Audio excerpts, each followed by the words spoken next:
It's Pancho, and let's jump into today's news. There's some new reportings coming from the corner of Tory Lanez. Just as a quick recap so today's news can make sense, according to the source page 6, at the end of 2022, Tory Lanez went to court in regards to the case he had with Megan Thee Stallion. Long story short, he was found guilty. Tory, of course, isn't backing down. He wanted to eventually get an appeal. Him and his lawyers at the time usually agreed on going a different way about this case. One of the reasons being is because that lawyer's office does not work on appeals. They're a busy office as it is, and the lawyer is only a trial lawyer. It said they both mutually agreed to hire an appeal attorney, which eventually did happen. The defense team hired by Tory Lanez is also the same team that Snoop Dogg and Suge Knight had, and he also hired Jose Baez, who also represented Aaron Hernandez, Casey Anthony, and many more. Although Tory hired this whole new team, the trial lawyer said he's still working with Daystar Peterson, Tory Lanez's real name, to help him and the team by providing whatever he can to help. That's the broad quick overview. Now, how that correlates to today's news is that Daystar and his team are gearing up for an attempt for a new trial. According to this woman, Megan Cuniff, a legal affairs journalist, actually has her own website that describes what's going on. She stated a few interesting things. First is how the LA prosecutors are saying the evidence that's on Tory's guilt is quote-unquote overwhelming, and these arguments his team is building are baseless. It lacks substance. As Tory Lanez and his team keep applying pressure, they submitted almost 80 pages for a chance to have a new trial, whereas the opposition submitted 16 pages as to why he shouldn't get a new trial, saying, quote, despite being nearly 80 pages long, the defendant has failed to cite a single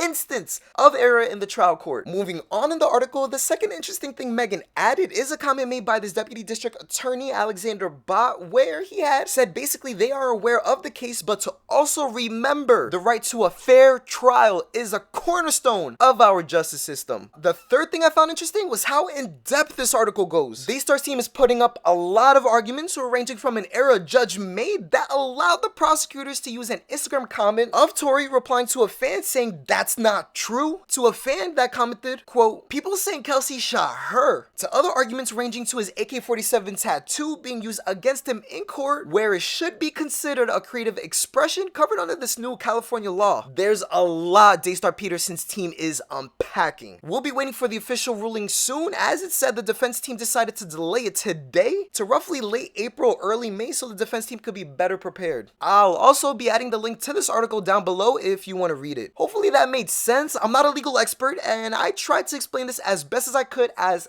accurate as possible. If you're able to help me critique anything about this, please let me know in the comments. Like this video, share it with everyone you know, and subscribe to the channel. Shout out to Fat Joe, Soy Pancho, y ya. They've been like lately talking about Latinos wasn't in rap and this and this. These guys are delusional.